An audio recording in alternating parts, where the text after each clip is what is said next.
Welcome back to another episode of the Gryd Draft Show with Mike Guido. I'm EJ Savage, and we are back again doing another video.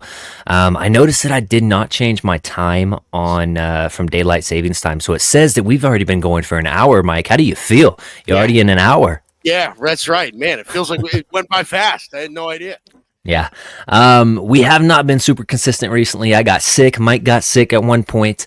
I had a little miniature vacation thing in there. So, yeah, it's been hard to get on here and do it, but we're back and we're talking polarizing players for the 2025 NFL draft. And we're talking some draft theories, some stuff that we're interested to see where Shedeur Sanders lands. Is he going to go top 3? Is he going to fall out of the top 10 entirely? Stuff like that is super, super interesting when it comes to the draft. And, those simple moves like a Shedeur Sanders going 2 overall can have big, massive effects on the draft. The trickle-down effects. So with that being said, let's just jump straight into it, Mike.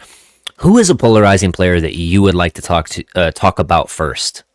Let's talk about Mike Green, because, this is a guy that I think is interesting because I feel like his stock is rising rather than falling, despite there being some, I wouldn't, I wouldn't really glaze this over, but they seem like some pretty serious, it's some pretty serious off-field stuff.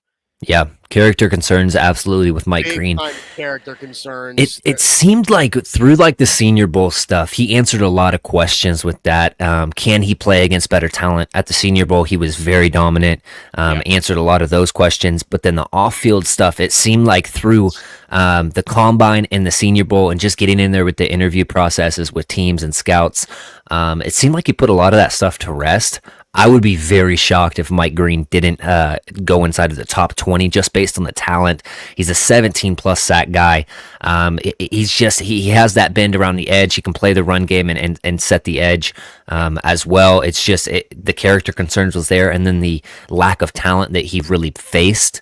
But overall, I think that he's already answered those questions, and so he's a guy that, like you mentioned, is kind of rising in the stock department despite some of those character concerns that he was pinned on early with him. What were you hearing about him? Yeah, there was some sexual assault allegations thrown his way. And again, we don't need to get into the super nitty-gritty details about that, but it is something that kind of lays within his background. He's a freak, right? He's physically, I think he's a monster. He's one of these guys that has so much bend. I think his first step is unbelievable. I think you characterized it the right way. I don't see him going outside of the top 20. The team that I see most tied to, it's very specific for kind of like a mid-first round expected kind of player. But the team that I keep hearing with him is the Atlanta Falcons. Yep, I was just about to say that. I keep hearing the Atlanta Falcons with his name. So that destiny, and it's a great fit, by the way, talent-wise and position of need and all that stuff, it makes a lot of sense for them to do that. But yeah, listen, if Mike Green can keep everything under control and everything like that, he can be coached, put all of this other stuff behind him, then I think he's got a really good NFL career ahead of him. It all matters of what system he goes into, but I think no matter what, those physical traits that he puts forward translate. He's just a really, really solid prospect, and he might need a little bit of time, but I don't know. He's one of the most interesting players in the draft because he went from somebody that nobody had ever heard of to now being, one of the maybe 3 or 4 best edge rushers in the entire draft. Yeah. So it's an interesting little player here. Yeah. And another thing is people talk about these small school guys, and there is something to that based on the level of competition they're facing. But there's also the fact of this is their only guy we have to focus on, so they can hit you with the double teams. They can keep the tight end in line to help with blocking assignments and stuff like that. So when it comes to a player of Mike Green's talent, he gets a lot of the focus. It's not like in Ohio State where they have boom, boom, boom along the line. it's one guy you got to focus on. So that you gotta put that into perspective. He answered a lot of the questions at the Senior Bowl as well. So he's so fast. I mean, like that, like that's the thing that gets me with him is that like the guy's like 250, 260 pounds, and he runs 5. Like the guy is so great combine on his feet, dude. It's so insane. So. Yeah, we'll go into another edge rusher here, and it's James Pierce Jr. out of Tennessee. Shout out Bryson Carver, a big Tennessee fan. Also a Gryd Network affiliate. But yeah, he is a guy that has those character concerns along the lines of like a Micah Parsons with the hazing and stuff like that in his past. And from what I've been hearing, it's actually worse than what a Micah Parsons had, dealt with. The thing with James Pierce Jr. is he probably has the quickest first step in this entire draft. Of course, Abdul Carter is up there. But man, this guy, he would be absolutely a top 10 talent based on film, in my opinion, if he did not have these character concerns. And there's people thinking that he could fall all the way to the second round because of this stuff.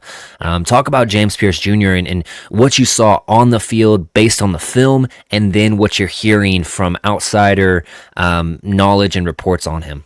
Yeah, there's a lot of stuff going on with him, right? Because a lot of the things that you hear, it can be a little bit conflicting. But the big thing for me that I kept hearing was that his work ethic is terrible, and that he doesn't take coaching well, right? Like it's really those kind of things. Now, again, off the field, I'm not sure what there is, but I've heard everything that you've heard of that. This is a guy who, talent-wise, I mean, you're talking about James Pierce is one of those players where like Abdul Carter's the best edge rusher in the class, right? Mm-hmm. But James Pierce, as far as talent, I wouldn't put too far behind Abdul Carter. Like, I really think James Pierce is that good. But I do too. I mean, whenever I watched him, I was wondering, like, where is the discrepancy from him? Like, exactly. He can take over a game, and that's the thing, is like he can really disrupt an entire offense, and those kinds of talents are really rare. So like I have a really hard time believing that James Pierce falls out of round 1. Like do I think he could go I think like a Buccaneers is a really good spot for him at 19. The Bengals, something like that. Like I think it's something like that. You can find a spot for him to land. But like if Carolina decided to take him at 8, that's not a reach for me.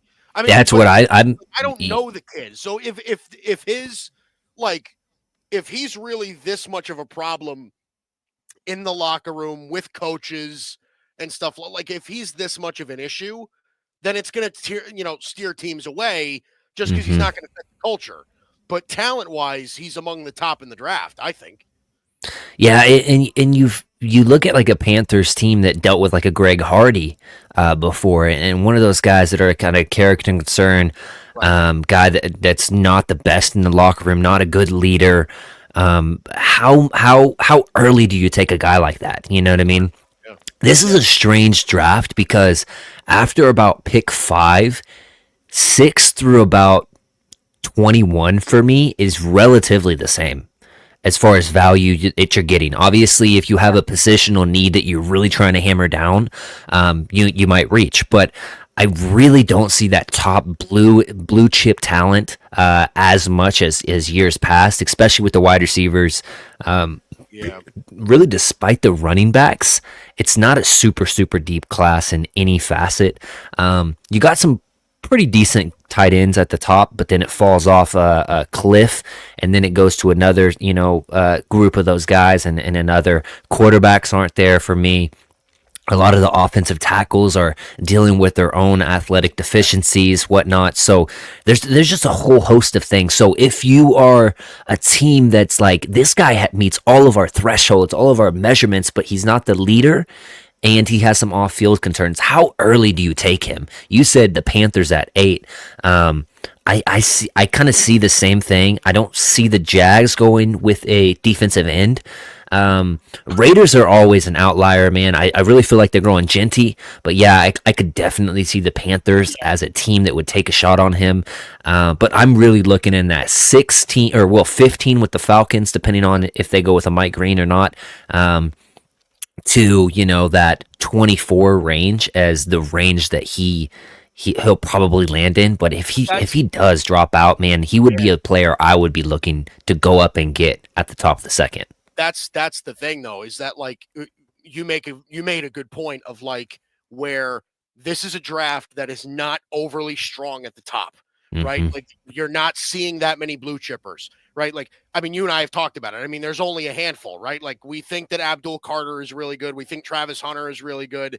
And Genty are those are my only three. Ashton Genty, probably, right? I mean, I think Ted McMillan has kind of fallen off in a lot of ways as far as that, especially with he's actually somebody I want to talk about next as well, just because he's not a huge like off the field concern, but there are some things that he's said recently that may steer teams away. So I want to talk to you about that also. But this could be the draft where, like, if you're a team like Carolina, you're a team like the Saints, right? Where you're sitting at 8, 9, 10, 11, and you're like, okay, I have a choice here between taking somebody who's a little safer, somebody like Michael Williams, somebody like Jalen Walker, like somebody in that ilk, right? Or I can gamble on talent, right? I can gamble on James Pierce. I can gamble on Mike Green, right? Like, I could go for somebody like that. This might be the draft to do so, because how much of a difference are you really getting in value, like you said, from like pick 5 to pick 25? You know what I mean? Like there's a 20 pick gap here to where, or a 20 pick window where like you're not seeing too much of a difference in actual real draft value. So and this is what I'm talking about with James Pierce, is that he has that talent where he could go top 5 if everything off the field was crisp and clean, like scouts like it to be. He could go top 5. However, you've got to factor in the outside stuff, the outside noise, what his family is like, and if he's going to be a distraction with social media or whatever it is, right? If he's going to be a leader in the locker room. However, you're trying to figure out what talent is this kid and does he fit into what we're trying to do. I know for the Panthers, they're looking at this year as a barometer of, are we keeping Bryce Young as our future at quarterback or not? They don't like this quarterback class. They're not going to be a player in this quarterback class. So if you can get a difference maker on the edge that can get your quarterback in short field situations, you absolutely take that. You know what I mean? So whether it is a shot, as you're taking some risk there, that stuff is something you have to do for an organization that's like the Panthers, that hasn't been to the Super Bowl since they had Cam Newton in the MVP year. So it's one of those things, man. He is a very polarizing player. It's going to be very interesting to see where he goes. You said you wanted to talk about Ted McMillan, though. I'm interested to hear what you have to say about this.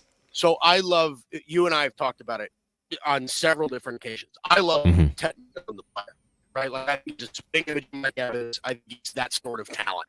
Now again, like he's not, he doesn't have top line speed, but as far as route running, high pointing the football, winning the 50-50, like all of that, like I think he has all of those tools that are going to translate really, really well. Like he's one of the guys, like I think him, and you can make the argument, I think, for Matthew Golden. Yeah. It looks like, Mike, you're frozen, so I don't know if you can hear me. With Matthew Golden, he came in, he answered a lot of the questions on what he could be through the combine, running that blazing speed and actually beating out his own teammate, which a lot of people thought had a chance at beating the record, in Isaiah Bond. Answered the durability concerns he had a little bit earlier in his career at Houston. He's a guy that's definitely risen up with the process and stuff. But he went from a potential top 5 pick down to where he's going to fall in somewhere in between those teens now, it seems like. Right. And that's continue to go on with your point now. Yeah, am I good now? Like, am I? Yeah. No, your lag is gone now. Go Okay, ahead. good. But yeah, so what I was saying is that I think like Ted McMillan and Matthew Golden, I think, are the only two guys that you can make the argument have the upside of being a potential number one, right? Mhm. Like I think the rest of them, Emeka Egbuka, Luther Burden, whoever else, like I think those guys more fall in line of like, okay, they could get there, Scheme but dependent, they're definitely. safer as potential number two receivers, right? Mhm. Ted McMillan, I think, is the most talented, but does he like football? Like Mhm. that's the whole thing, right? There's video evidence of it. It's not like he said, she said. It's more like this dude flat out came out and said, "Yeah, dude, I hate watching film." Now, Mhm. again, I want to preface it by saying, like, I'm sure there are plenty of college and NFL players that don't like watching film. It's a part of the process, right? Yep. Yep. Like there are some guys that love it because they love getting, they love preparation and all that stuff. But listen, if you have a choice between, watching film and playing Fortnite, like some guys are just going to pick playing Fortnite. So, Mhm. I just think there's something there where like Ted McMillan's a really good prospect, but I don't know that he was a good enough prospect to get away with making a pre-draft blunder like that. Does that make sense? Like Yeah. From what I heard, it is an older video. I don't know if it was during this draft cycle or off season from Arizona. There's another thing that I want to bring up about Ted McMillan. He's had the same quarterback since he was a freshman in high school, and that goes all the way into the Arizona days. Now, that doesn't mean every ball he's caught at Arizona was from his, buddy that followed him. In fact, he did play 1 year at Arizona without him because he was a senior when his quarterback was a junior, so he had to wait a year to get there. But he wasn't their wide receiver one at that point. Now he did have 700 yards. He was one of those highly touted recruits where he was getting on the field. But that has to be stated. You know what I mean? So there's that. And if you've ever played organized sports, you know how important team camaraderie is, and just the chemistry. So especially between quarterback and wide receiver, quarterback and tight end, stuff like that. So that can't be understated. What I will say with the film stuff is he kind of went into I don't like watching film by myself. I usually save that for a positional film watching group session in that respect. So I don't know if it's a problem where it's like really I don't care necessarily if my guys are putting the extra the extra bit of effort in unless it's my quarterback. If it's my quarterback, I want you to be doing that because it's so much more pivotal for you to understand exactly what a defense is doing versus you can kind of tell based on your positional group film sessions and meeting rooms if you're probably going to get shadowed as a wide receiver, or what kind of coverage is this defense playing more often than not. You're going to understand, okay, these are the route concepts we have thrown in for this game. This is how you beat this stuff. This is what we're doing. Yeah. I want to point out too that if it's me making the decision on Ted McMillan, it doesn't really bother me, right? Yeah. Because I think even the fact that he said it and it might scare teams away, because at this level, right, like preparation's everything, and I understand all that. But the kid's got to prepare, right? Like it's like we're past the point at the level that he's playing at now, right? We're past the point of natural gifts getting you by. Everybody at this level is just as gifted as you are. You need to actually out hustle and out prepare the opposition in order for you to succeed, right? So he needs to have that drive in order for him to even get to where he is now. So I'm not for me, I'm not all that concerned about it. Yeah. However, I do think the reason you're seeing such a fall is because teams are it would be one thing if Ashton Genty said it, right? Like if Ashton Genty said something like that, I think people would be like, whatever. He's still, he's RB1. Yeah, he's going to walk into the draft and be walking into the league and get top 5 back in the league. But I kind of wonder if that's Ted McMillan. Is that the same with Ted though? too, because it's not like it was last year's draft where you had Marvin Harrison Jr., Neighbors, you had Brian Thomas Jr., you had three guys that were equally or if not better than Tet McMillan is right now. And you probably would have put Brian Thomas Jr. over Tet just based on his speed and power profile. I know that Tet is crazy hands, his catch radius is gaudy, but you probably, just based on the speed, you probably would have put Brian Thomas Jr. over him. Now, but that's the thing, though, is a lot of teams are going to have Tet is their wide receiver one. So how much do they let that affect them? Like I mentioned, I don't see him as a blue chipper, where I would probably have Marvin Harrison Jr. and Neighbors as blue chip guys last year. Yeah. So you've got to factor that in. But any final points on this? I think it's one of those ones, it just really based on one team. Yeah. If he gets past, I think the Jags, I can see him going, falling to like 9 to the Saints. The Niners and the Cowboys is really where I feel like his fall would stop. I think that would be the floor. My expected floor for him would be the Cowboys at 12. But that's the thing, is if he falls past the Cowboys at 12, I think you could see him slip all the way to like Denver at 20. Like I think you could see a massive fall for him if Denver would love that. Well, I think they would too. They'd probably be shopping Cortland Sutton after that. I think they probably would too. But I think if you don't get Tet McMillan's name called in the first 12 picks, you're probably not going to see him go until like 20 or 21. I think there's going to be like a 9 or 10 pick drop for him if. Yeah, because he doesn't fit what the Dolphins want to do. Colts is an interesting one, just based on Richardson and his accuracy problems. He could be a good fit with the Colts, but the Falcons, they don't need him. The Cardinals, they already drafted first-round draft capital. The Bengals definitely don't need him. Seahawks is an interesting team if he did fall there after the trade with DK Metcalf and Tyler Lockett, obviously not there. They have JSN and they just brought in Cooper Kupp, so they're yep, I forgot about the Kupp news as well.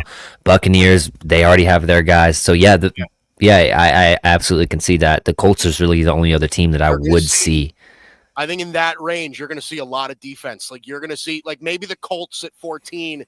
If Tyler Warren or something like that is there at 14, I think they could go in that direction. But if you're talking after the Cowboys, you're talking the Dolphins, Arizona, the Falcons, again, not in that order, but at the same time, it's that's when you're going to start seeing your Mike Greens, your Shamar Stewarts, your, that's where I think a lot of those guys are going to end up. It's a lot of defenses, offensive line. That's where you're going to see some of that action and less actual offensive playmakers. Yeah. No, I agree with that. The next guy, man, he's not an off the field guy that is in any concerns with me. Right. But it's Will Johnson, the cornerback out of Michigan. Yeah. He's a guy that hasn't run a 40-yard dash yet. Now, he had some injury stuff that was lagging throughout the entire season. A guy that, based on last year, you could have seen him this guy's definitely a first rounder. If he plays well enough this year, he's probably a top 5 pick. And early on in the process, he was the clear cornerback one, as long as you weren't factoring Travis Hunter. Now it seems like this guy could go way down the board. I'm talking maybe even dropping out of the first entirely. The speed concerns is there. I don't think he's a great man match corner. I think he plays well within the zone coverages and that snap, click and close type of stuff where he can read the quarterback and really just ball hunt. I think that he has some Trayvon Diggs to him, man, where he can get beat on the double moves. He had some problems with that last year, and specifically, but it carried over this year.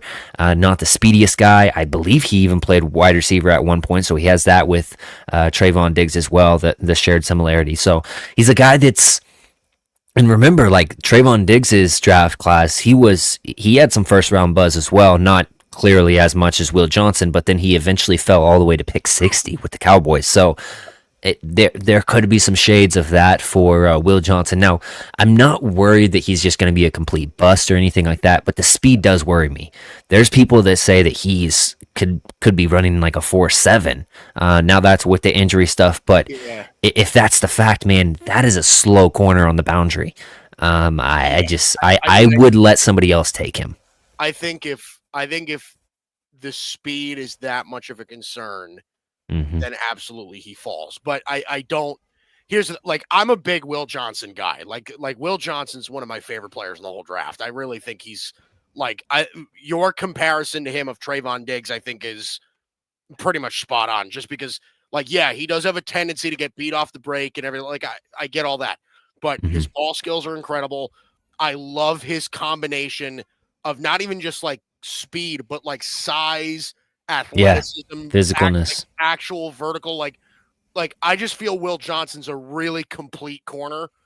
I think Will Johnson's a better prospect than Jahdae Barron, and I know that that's a little bit of a hotter take nowadays than it is. That's hot for me. than how it was a couple. Well, I know you're a Barron guy, but outside of Travis Hunter, I think Will Johnson's the best corner in the draft. Now I understand all the concerns and stuff, but I think the reality is that as far as his speed and the fear that comes with that, I don't know that he's a 4.7 40 running guy. I would expect Will Johnson to be more in the low 4.4s. I think that's more what you're what you would see from somebody like him. From what I've been hearing, I don't even think he runs a high or low 4.5s. From what I'm hearing, I don't know. I don't know that I. Now that's when it comes to the teams having the GPS numbers, and there's a difference between being twitchy, being able to get up to speed quickly, and then being fast. Right. So I don't think that he has problems with the twitchiness. I don't think that he accelerates slow. I just don't think he has top end speed. That's my thing. So he's gonna get, if he does get bit on those double moves, those are touchdown balls. You cannot have big plays in the NFL and survive outside on the boundary, and that's where it gets me afraid, because he's not a clean prospect like a Derek Stingley Jr. or Pat Surtain, where they can match one-on-one outside on the boundary, man-to-man, no safety help, and you don't worry about them. I worry about him on the boundary like that. Now, if he's dropping back in those... I think you and I disagree on this. I just think I think Will Johnson's a better, at least from what I've seen from him at his career at Michigan, right? I just feel like he's a much more complete corner than a lot of people just give him credit for, right? Okay. I genuinely think he's a pretty complete corner. Now, again, I understand all of the concerns as far as it is kind of weird that we haven't seen him really physically test, right? That's weird, right? Because at this point in the process, you're expecting to have every measurable possible on guys, right? You're expecting that. And that's what I think that his team, agent wise and stuff like that, is sending out these, hey, this is what he would have ran without the injury kind of a thing, or this is what would happen in this aspect. And for a lot of teams, that's cool. If you're a super, super clean guy like a Marvin Harrison Jr., he didn't have to run. We already know what he is. He's going to be a really good pro to a possible all-pro elite guy. With Will Johnson, I don't get that same, oh, he's this clean. You know what I mean? He's not a Pat Surtain to me.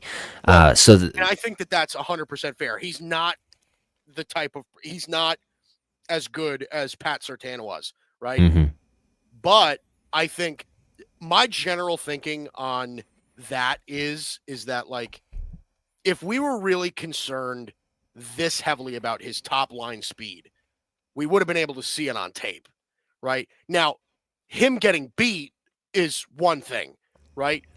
But if we genuinely thought that him getting beat was really due to him just really not having the same foot speed as somebody like Jahdae Barron, somebody like Travis Hunter, some of these other top corners, then we'd be talking about him as a second or third round prospect.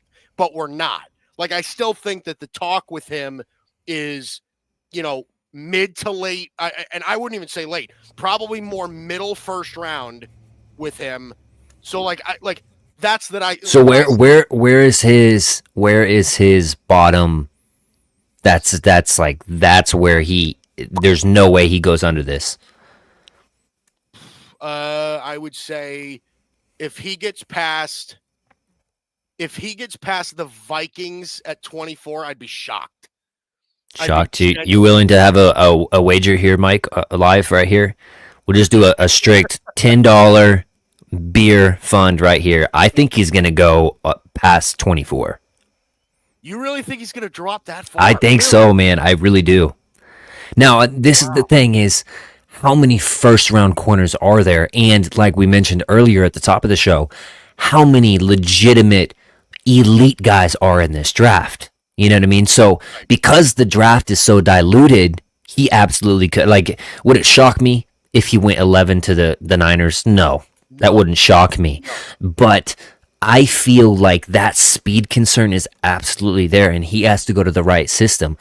Where if it's with the Commanders or somebody like that, where they like these bigger guys, you know, with the Dan Quinn, the lengthy guys, the speed isn't always the top thing with them, and especially it's more of the click and close. Can you make plays on the ball? And he absolutely can do that. That's where I kind of see him as his floor as like a Commanders. They'd just be like, oh man, he too good a value. But man, I just don't see him going super duper high in this draft, and it would not shock me if he passed pick 25 or so. Well, that's the thing is like you bring up a good point of just like how many real elite corners are there. I mean, like Travis Hunter, I think we're assuming is, you know, pretty elite as far as that's concerned. Jahdae Barron is a top of the draft corner, and then you've got really Amos. You're rolling with Trey Amos. You're rolling with, you know, Siobhan Ravel. You're rolling with Benjamin. But Ravel seems like he's really picking up some steam now. I'm sure, and Siobhan Ravel could go round one. He absolutely could go round one. But I like maybe it's just because again, like I'm such a Will Johnson guy. Like maybe it's like I would have such a hard time if I'm making decisions in an NFL front office. Yeah. I have the choice between Will Johnson and like Maxwell Hairston. I'm taking Will Johnson.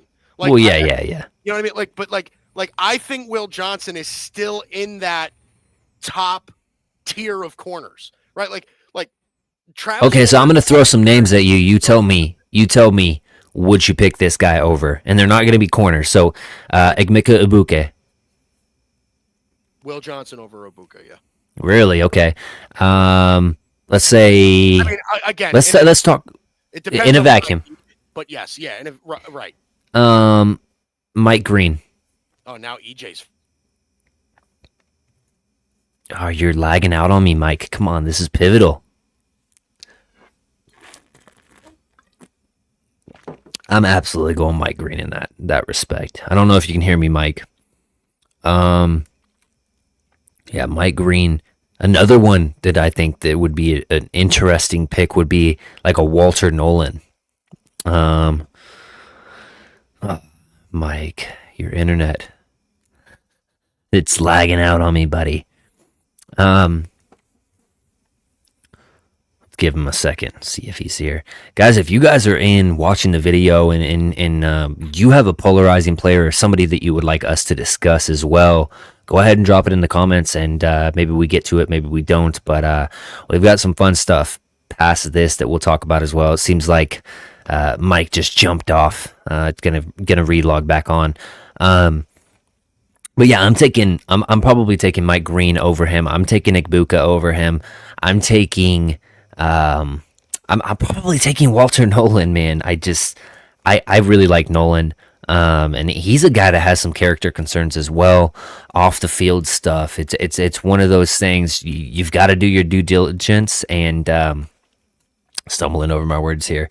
But these teams absolutely do. So there's probably going to be some surprising names that are falling after this draft, or after the first round. There's going to be those names that pop into the first round that you were like, whoa, like Ravel, we just mentioned, the cornerback out of Eastern Carolina.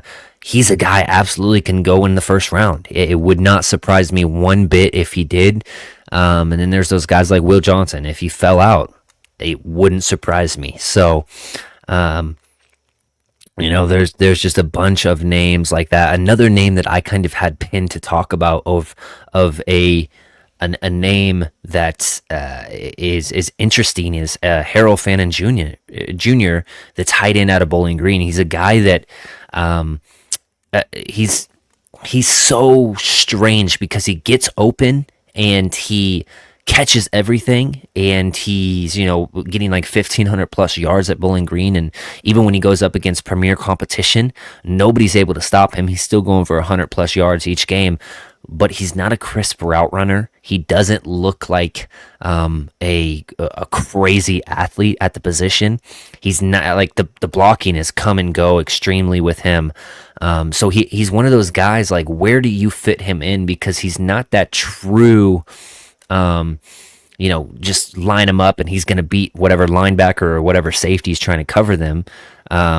Because he doesn't have quite that athleticism nor route running savvy to be quite that effective at the next level, but he just finds ways to get open. He's just so incredibly good at catching balls with a wide radius. He looks so smooth catching balls and transitioning into yards after the catch as well. So he's a guy I definitely wanted to talk about.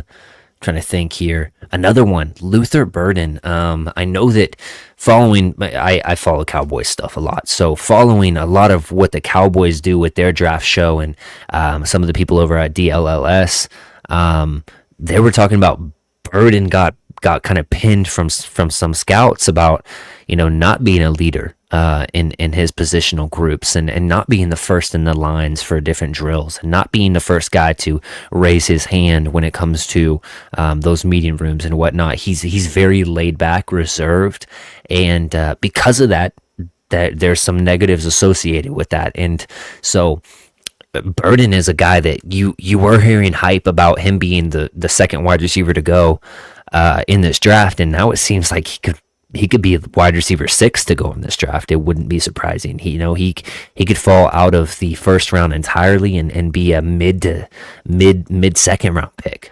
So really, really interesting with so many different names, so many different polarizing players and options for these teams. And actually, whenever Mike gets back in here, we're going to be going over these different draft theories and different draft scenarios of, if Shedeur Sanders doesn't go 2 or 3, where does he go? Is a team like the Steelers trading up? They're a playoff team. They're consistently a playoff team under Mike Tomlin, but how does Mike Tomlin marry, we're really good, we're a playoff team, and we consistently get there, but we are not good enough to compete with these Super Bowl contending teams?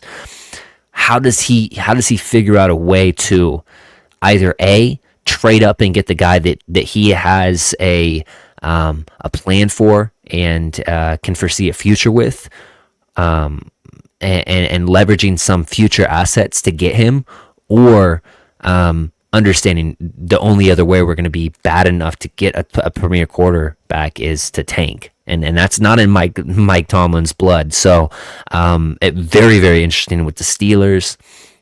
The Saints at number 9, they have a potential of possibly drafting the Shedeur Sanders. I know that Derek Carr's contract, it looked like, got restructured or something along those lines, but that they're not going to be married to Derek Carr for the foreseeable future if it means drafting a potential franchise quarterback. The Bears are already secured. The 49ers are really interesting. What Shanahan wants to do there is have an accurate on-time passer, and I think that that's what Shedeur Sanders is. I know they have Brock Purdy. I know that Lynch has said that they're fully committed to him, but it's interesting having that type of a player fall where you didn't expect that player to be there, but he falls into your lap and you feel like, whoa, is this potentially too good to pass up? The Cowboys are locked in with Dak Prescott, in my opinion. The Dolphins, this is a guy that I comped Shedeur Sanders to was Tua.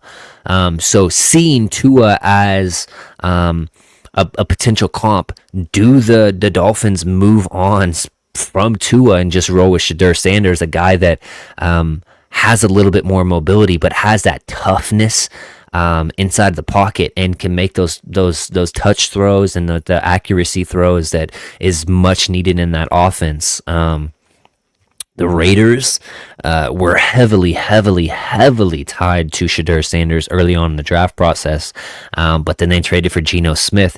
Do they see Geno as their actual future of their team if Shedeur did fall?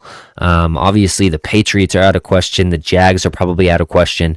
The Jets, I know that the Jets would be intriguing.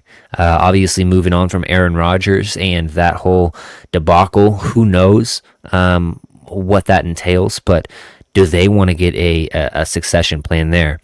Man, I'm just rambling right now because Mike just pieced out on me. No, like I mentioned, if you guys are in the watching the video, you're on X side, come to the YouTube side, the Gryd Network. That's GRYD Network, or you can come to my channel. I'm also dual streaming it to my channel right now just to get some more people in here. But leave some comments for me. I'd love to chop it up with people watching. But yeah, Shedeur Sanders, very, very polarizing in his own right. Just being the son of Deion Sanders, there comes some things with that, and it's you've got to. And here we go. Mike is back finally. Mike, I've been talking my head off for the last 5 minutes. I've been listening while I've been trying to get my computer to back. I just lost internet in my entire office, which is goodness bizarre. Punching, kicking, and screaming at my computer. It finally worked. We are 40 minutes in. I don't know how long you wanted to go. I did mention Harold Fanning Jr. as a guy that's kind of polarizing. What really is he? He's not a great athlete. He's not a crisp route runner, but he just makes it look smooth. He's a dominant receiving option and threat, but he's not really that guy that you look at as a TJ Hawkinson or a Sam Laporta. He's just one of those guys that knows how to get open somehow, despite his route running deficiencies, despite his athletic deficiencies. He's not a bad athlete by any means, but he's just okay, and he's not a good blocker. So really, where do you see him going? He had some high, I won't say first round buzz, but like early second round buzz. It seems like third round is kind of where he's sinking into. Yeah. He's a guy that I mentioned. If you have anything on him, go ahead. Yeah, I think it's more like late second, early third. At least that's what I've been seeing and hearing, and that's what makes sense to me. You're right. He's a truly terrible blocker. He's a purely receiving tight end, and that's totally fine. I mean, but those are the kind of guys that where you see, kind of in the middle or late day two. I think that's kind of what you're looking at with him. Yeah, and he is a very young tight end as far as his age and his positional age. He hasn't always played tight end. In fact, he was recruited out as being like a safety before. I believe it was a safety. And it goes to Bowling Green where they use a lot of two tight end sets, and that's where they really made him into what he is now. So he's young at the position, young as a player, so he has room to grow. Another guy that I kind of talked about as being one of those guys that were polarizing is, of course, Shedeur Sanders, and that will kind of, after this discussion, will lead us into our draft theory stuff and what all these different scenarios lead into. But obviously, Deion Sanders' son, he is a guy that he's been pinned as not having a lot of zip on his balls, doesn't have quite that arm strength, but he's very accurate and he shows great toughness in the pocket. Needs to speed up his mental clock, but he's a guy that I believe is like a Tua-esque player, where he's on time, he's precise, and he's going to show some toughness. Now, of course, Tua gets knocked out, but Tua has some toughness to him as well. That's kind of my comp for him. I've seen some better ones, or not better ones, I won't say, but like better player comps, I guess, for him. If you were Shedeur Sanders, you would rather this guy over than Tua, which is like Geno Smith. I'm not completely sure about Geno Smith's comp, but is there anybody that you comp him to, and where do you think that he is gonna land? Where do you think? Just Yeah, go ahead. I first of all, I don't love the Geno Smith comp only because I think Geno Smith's got a better arm than Hmm. Shedeur does. But And he has zip to his throws, in my right, opinion. Geno coming out of college had a cannon. So like, Hmm. let's not forget what Geno was when he was younger. But like, I think the Tua comp is very, very good. I think a lot of like the negative stuff that comes out about Shedeur is more of like disappointment that Deion Sanders' kid isn't faster. But Hmm. like that's just the kind of player he is. He's Carson Palmer. He's Derek Carr. He's Tua. Yeah. Like that. He's that kind of player, and there's nothing wrong with that. You need uber accurate throwers of the football, and Hmm. does he have Josh Allen's arm strength? No. Does he have the athleticism that somebody like Josh Allen has? No. But like, Hmm. who does? So like, Yeah, there's a lot.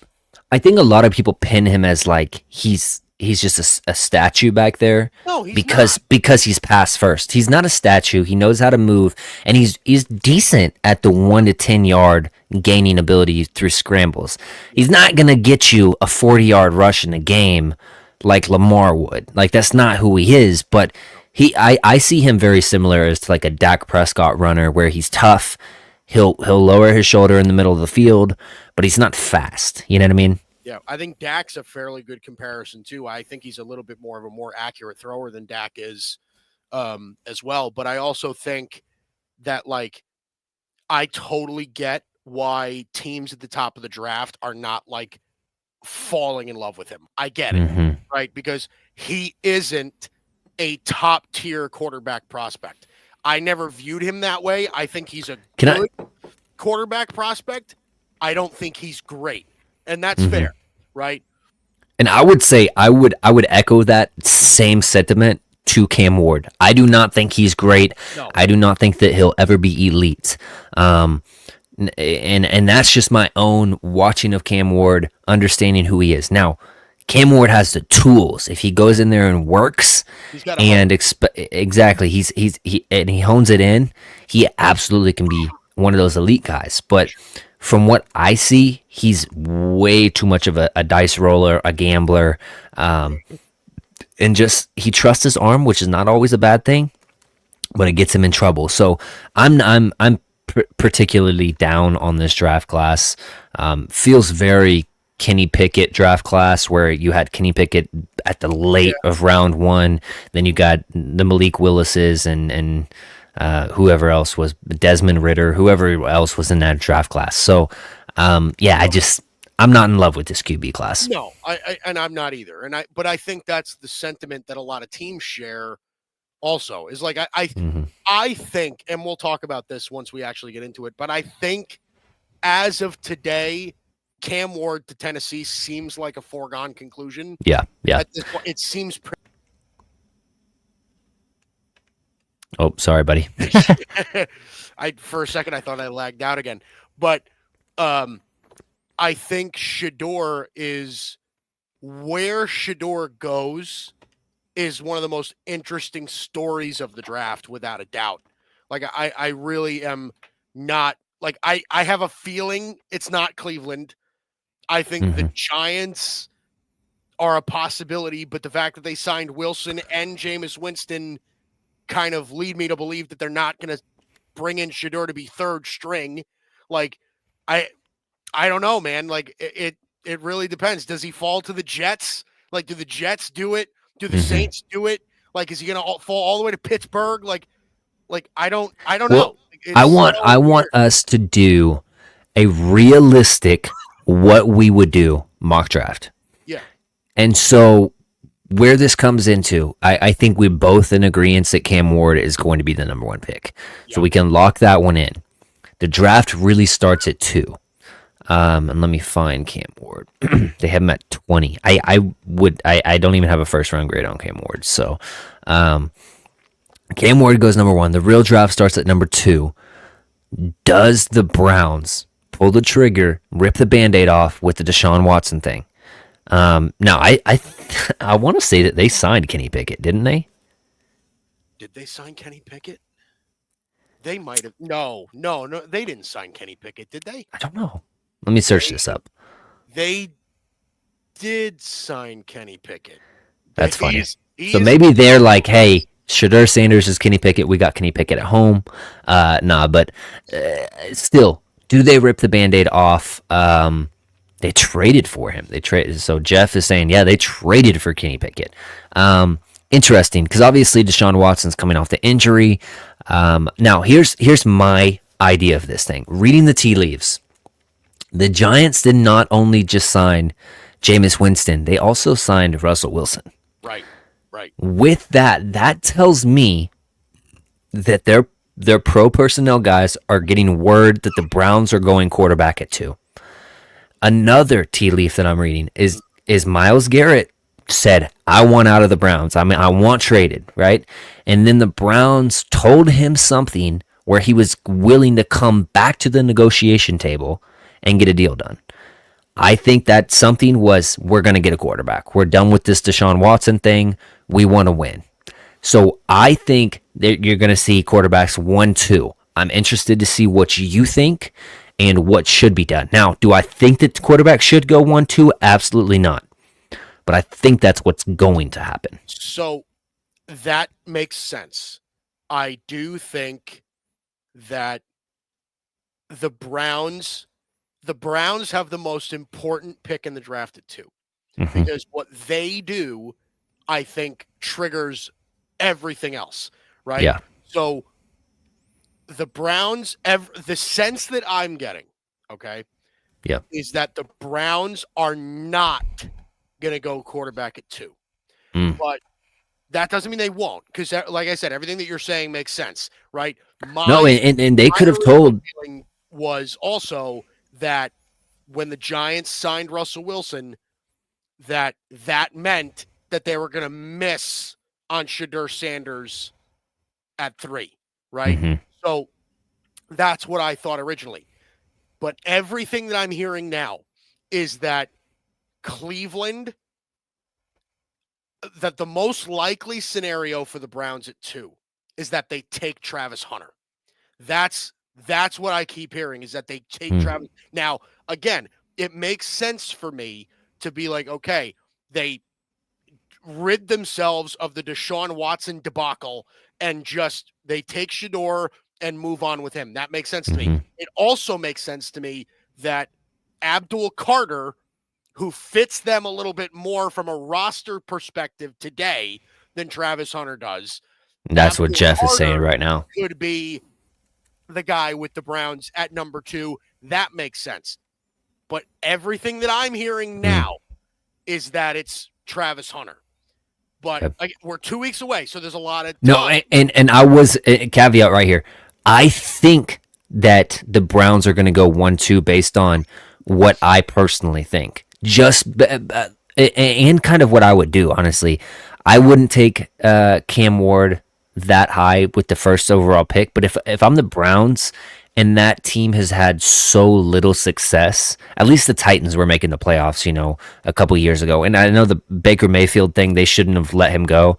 But the Browns have had so little success with quarterbacks. It's almost like you've got to just keep on shooting, take your shots, because at this point you're getting really, really damn good players in your organization, but they have nothing that they can ever show for it except for Pro Bowls and All Pros and stuff like that. Here's the thing too, is that like if they don't feel like they're in a position where they can be like, okay, like if they just look at Shedeur Sanders and are just like, we're not really impressed with the kid, we have a 2nd round grade on him, then like, they're not. I don't think they're going to take him just because. Yeah. Right? In our draft theory scenario, sorry to cut you off. Yeah, we're not taking Shedeur Sanders, even if I personally think that, because I want to see where his eventual spot is going to fall. Yeah, I still like. I think it's Hunter or Carter. Which one are we going to go? Really? Everything that I'm here, but I feel like the reports have progressed. Right? It went from like, okay, they're going to take a quarterback to they really like Abdul Carter to now what they're saying is Travis Hunter seems to be most likely. So everything that I've been doing. And again, if the Browns take Travis Hunter, it really screws the rest of the draft, because I think the Giants want Travis Hunter. I think the Patriots want Travis Hunter. I think the Jags want Travis Hunter. I think the Raiders want Travis Hunter. So, like, Mhm. and not saying that he would fall all the way to 6, but I think all of those teams are going to have Travis Hunter at the top of their board. Yeah. Yeah. And then what, like, I think the Carter thing so with his ankle getting flagged takes him out of consideration in top 2, in my opinion. Just because, like, I won't say consideration, because he's absolutely going to be considered, but I just don't see him going top 2 because of that. No. Then you fall, and let's just take Hunter here at 2. Do we agree on that? yeah, let's do it. Okay, so let's take Hunter at 2. Now we get in the conversation of, you took Kayvon Thibodeau as the Giants. You've taken, or you traded for Brian Burns. You also have some other edges there as well. Do you want to take another edge? See, probably not. And that's what I was saying before, is that if the Browns take Travis Hunter, the next best player on the board is Abdul Carter. The Giants don't need edge rushers. Mm-hmm. So that could open them up to potentially trading back if they don't love Shadur Sanders. But I've also heard that they like Shadur Sanders. So, like... But if we're reading the tea leaves... Yeah. They also have Russ. They also have Jameis Winston. Right. I personally don't think that Jameis Winston wants to be a QB3. I think that he wants to be a starter. And all the memes and everything like that. First of all, get Jameis Winston on the quarterback show on Netflix, please. We all need that. Secondly, or I think it's on Netflix at least. Secondly, I just like seeing Jameis Winston, the volatility of the fantasy person inside of me. Like, oh, should I try to start Jameis Winston here? He could be good, you know what I mean? Which is so interesting. Like, the Browns should have just re-signed Jameis Winston, in my opinion. But they couldn't do that because they benched him late in the season. But whatever. The Giants... It's really tackle or Shadur here, in my opinion, or corner if they really, really just love Jahdae Barron. Yeah, I don't know. 3 seems high for Jahdae Barron. I think so too. But that's what I'm talking about. It's like the Giants are now in a position where, okay, like Shadur Sanders... I think the Giants, my personal opinion, I think the Giants would be okay with taking Shadur Sanders. I do. But I also think that, like, Travis Hunter going 2 is their worst case scenario. It's their worst, because Abdul Carter makes no sense. Mason Graham makes no sense for them, right? So, like, let's for this pick, just based on like the draft theory and stuff like that, and what we're trying to do.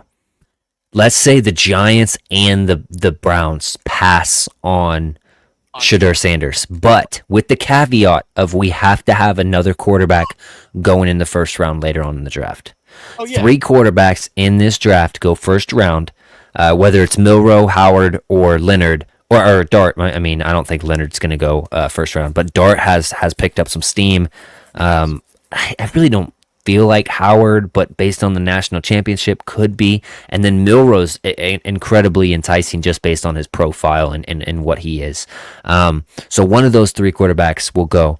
But we're going to pass on quarterback with the Giants just for a thought process and the theory of what happens if these 2 teams pass. Who are the Giants? Who are the Giants starting tackles today? Like, on their depth chart, if the season started today, Andrew Thomas is one of them. The left tackle, right? Mm-hmm. Their right tackle is Jermaine Illuminor. So okay. He played for them last year. He wasn't horrible, wasn't good. So he's a middling of the pack tackle. They've given up on Evan Neal, right? Yeah, so, they shifted him into guard. Right, and he's not starting at guard. So okay.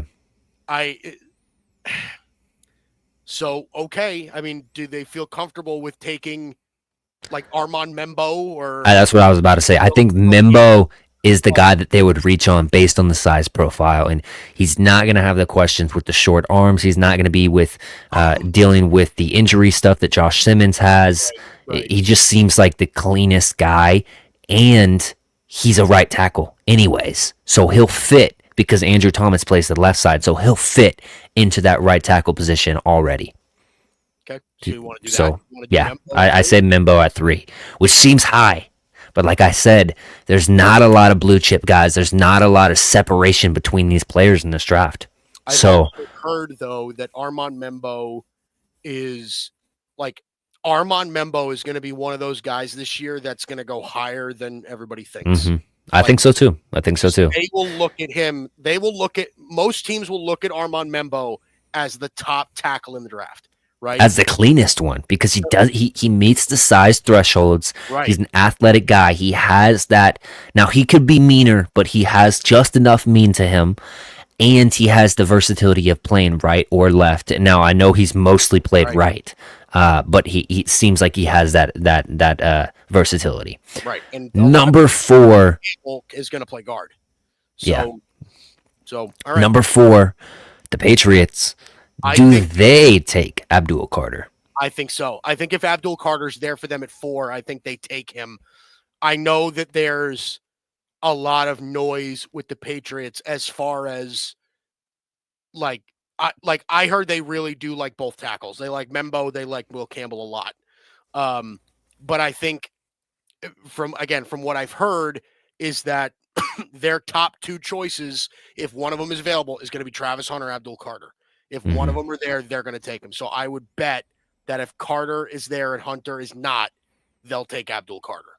Yeah, you also got to factor in new head coach Mike Vrabel, defensive guy. Right. He's going to be looking at how can I make our quarterback's job the easiest on him. Now, of course, taking a weapon would make that easier, but having a stout defense where you only ask your quarterback to put up 17, 20 points a game to win a game, that seems like the route that Mike Vrabel would go down more so than building a high-powered offense. Right. Yep. So Abdul Carter to the Patriots. 4 or 5. The Jags, I kind of always dog-ear them for a Mason Graham pickup. Just they have so little help interiorly on the defensive line. Just seems like such a home run pick for them. And he's that clear number 1 defensive tackle in this class, whereas I don't know that Tet is necessarily that clear wide receiver 1 anymore. I think Mason Graham is the pick that makes the most sense. I do think that, and again, this is what I've heard, they're also very interested in going tackle. And I've also heard that the tackle they like is Kelvin Banks. That's what I've heard. So again, now I like Kelvin Banks. I think Kelvin Banks is probably a mid-first round pick, but I would top 5, And I agree. I have Banks as a guard in for my stack. Yeah. But you've got to figure out, like, you invested in a wide receiver last year, Brian Thomas Jr., and he looked probably consistently. He looked like the best rookie wide receiver last year on many accounts. Now the Giants didn't have. I think Malik Neighbors would have had a better season if he had Trevor Lawrence. Don't get me wrong, but Brian Thomas Jr. was very, very good. And on many accounts, many games, he won fantasy weeks for people. So I don't see them double dipping and going wide receiver twice in a row. No. This is that they didn't bring back Evan Ingram. Is this a Tyler Warren spot? Is this where it's like, whoa, Tyler Warren top 5? You know what I mean? And you saw, and I'm not trying to compare apples with apples, but you saw what Brock Bowers did for the Raiders offense last year, being a massive weapon. Even when Devontae Adams was there, he was still probably their top weapon there, which is crazy to say, but and I don't see Tyler Warren as quite the tight end that Brock Bowers was.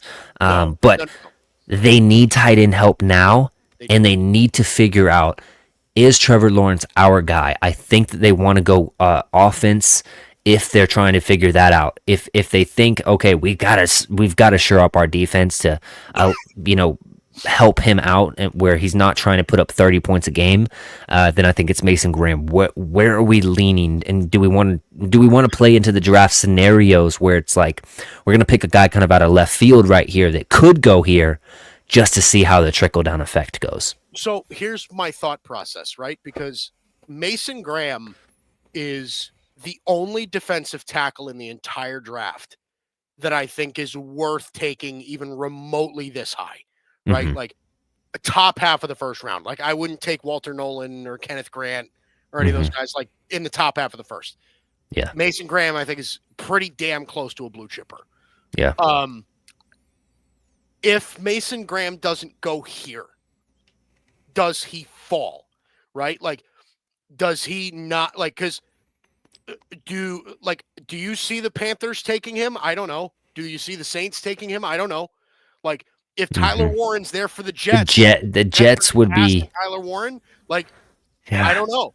So I think that the Jets would probably opt for Mason Graham if he dropped. They might. I mean, put him right next to Quinnen. Mm-hmm. I mean, I guess, but that would be the spot, right? Because then what else? Like, does then Mason Graham fall to like 15? Like, so, you know, I think the pick that makes the most sense for me, again, biggest need and arguably the best prospect left on the board. I mean, I love Genty, but yeah. Like, okay, let's go. Let's not get too crazy. Let's go Graham here with 5. I think this one's a foregone conclusion for me. I think Genty is so heavily linked to the Raiders and what they want to do. They hired Pete Carroll there. You know Pete Carroll loves to lean on his run game. And I think that my pro comp really for Ashton Genty was a Marshawn Lynch. Just the contact balance, the bowling ball aspect of things where he's not the fastest guy, but just so good at staying up and having that ability to have the balance. And you know, you can't arm tackle this guy. It reminds me a lot of beast mode. So I think it just makes too much sense. Priest Holmes, I think, is another guy that you can draw that sort of comparison to. The only other name I've heard for the Raiders at this spot is Tet McMillan. But I think Genty's the pick. I think Genty is most likely not going to make it past here. And if he does get by the Raiders, I don't know that he makes it back past the Bears at 10. Yeah, the Bears is another one that I have kind of. So I think right there. I think the Raiders scoop him up right here. That's what I think. Okay, let's go with that for the Raiders. The Jets. This is that potential where it's like, okay, Shedeur, we didn't believe that Shedeur was here. This is that first kind of spot without obviously the trades and whatnot factoring. So they're moving on from Aaron Rodgers. Who is their current starter if the season were to start today? Justin Fields. Are they going to give Justin Fields a real shot? I don't know, and probably not. But I've heard, obviously, I've heard Tyler Warren. Like I heard the Jets love Tyler Warren, and they probably wished that they would have gone Bowers last year. I bet you they do. And I think Fashanu is going to be a good player. Yeah, but, it's one of those things with their tackles right now. They're so old, or they didn't even pick them back up. So I really believe a tackle here is where they're probably going to lean. But how often do you want to continue to invest in this offensive line where it seems like every single draft you're throwing a pick at it and it hasn't come to fruition? You know what I mean? So maybe the route for a Jets organization is let's go into free agency or figure out how we can make a trade for a guy who's fallen out of favor elsewhere and use this asset at the number 7 pick to pick somebody that we truly think can be a difference maker. Now that could be, as crazy as it sounds, trading away their top wide receiver in a Garrett Wilson, and then in turn getting a tackle back, and then picking up a Tet McMillan. You know what I mean? So there's a lot of different facets that they could go. I believe that they're going to go tackle on draft night, or if Shedeur somehow falls here, they probably would go Shedeur. Sanders makes sense, Mm-hmm. but I think Will Campbell is. Yeah. Like I think if they're in this exact situation, I think they're going to be deciding between Tyler Warren and Will Campbell. Like I think Okay. those are going to be because they've done a lot of work on Tyler Warren. So And that cannot be overstated. If they've done so that much work on them, maybe they do have that kind of feeling of, man, we missed out on Bowers, and the Jets want to get better on offense and make it easier on whatever quarterback is there. Let's go something crazy here and let's do Warren. Okay. Tyler Warren to the Jets. Here for the Panthers, wide receiver, edge, DB. Wide receivers they badly need, but like you just mentioned, exactly what I was going to say, they badly need edge as well, and DB as well too. I mean, that's what I heard they want to address too. Is they want to address edge early. Yeah. The problem is that outside of Abdul Carter, there's no real top tier, top 10 edge rusher that you can take in this spot unless you want to gamble on James Pierce, right? So James Pierce, I think absolutely James Pierce. Donovan, how do you say his last name again? I always thought it was Ezeruaku, but I don't know. Ezeruaku. I gotta Google it. No, that sounds pretty good. Ezeruaku. I think that he was second or third in sacks this past season, so he was up there as well. A guy that's really risen up the boards as well. But I really, from all the buzz I'm hearing, I think Shamar Stewart's going to go a lot higher than people think. That wouldn't surprise me. It wouldn't. I also know that Michael Williams is a player. He's another one. I think Michael Williams is going to go higher than people expect also. So I do think edge is the direction. I think the Panthers will take an edge rusher. It just depends on which one. Mm-hmm. So, I think for the sake of conversation of like, let's make it realistic, but also do this draft scenario thing. I think Pierce is out of the question. I think it's between Green, Stewart, Williams, for me. I agree. And I think I'm going to try to do a little something crazy here. I think we're going to go with Williams. Georgia players, you know that program has those guys in strict programs. You don't have to worry about, are they missing weight room and whatnot. They have people that will follow these guys around, make sure that they're where they need to be. So you don't have to question that. And I think that they just need a guy that they can trust and rely on. Doesn't have to be a 20-sack guy, but a guy that can come in and get you a bottom line of 8 sacks. I think that's going to be Michael Williams for them, and I think it addresses a need. The Saints could take Shedeur Sanders. Yeah. I mean, I kind of agree on this. I think that Derek Carr, for whatever the extension or whatever it was that they got for him, I think, man, the Saints is kind of where Shedeur should fall. I mean, it makes sense, right? I mean, and he's going to have weapons there, right? He's stays in the black and gold. Rashid Shaheed. They just brought back Brandon Cooks, mm-hmm. right? They've got some weapons there. Yeah. So it's not a terrible little situation for him there. Now, Derek Carr is going to start. Derek Carr is going to be their starting quarterback.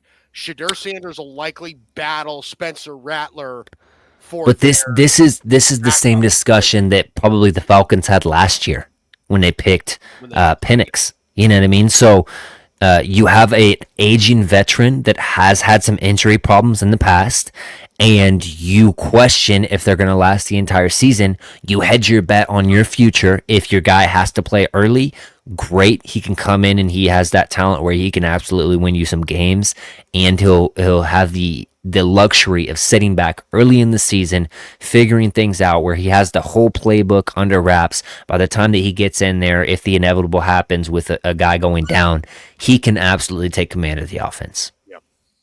So is that it? Shedeur? Yeah, I think Shedeur, I think it's a no-brainer for me. I know there's other needs. I know that the wide receiver, the D-line, and whatnot there for the Saints, but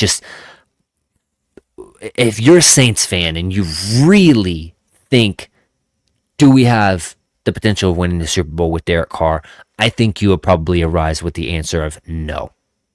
Yeah. That's why I would go. I would go with Shadur Sanders. I agree. I think that's smart. Now, again, like I think Shadur Sanders, for the caliber of player that Shadur Sanders is, I'm not against taking him at 9.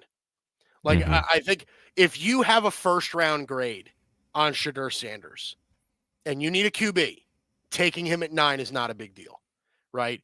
And again, like the Saints have other needs, but they're also not completely in the gutter. Like they can still float a little bit. So I think this makes sense. Yeah. It does. This is one of those situations where, like, you know, Shador's floor could be here.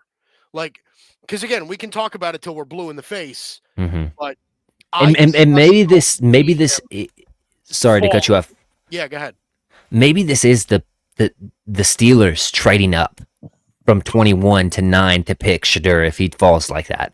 And the Saints just acquire the picks and whatnot. But I see this as kind of his bottom spot, it feels like.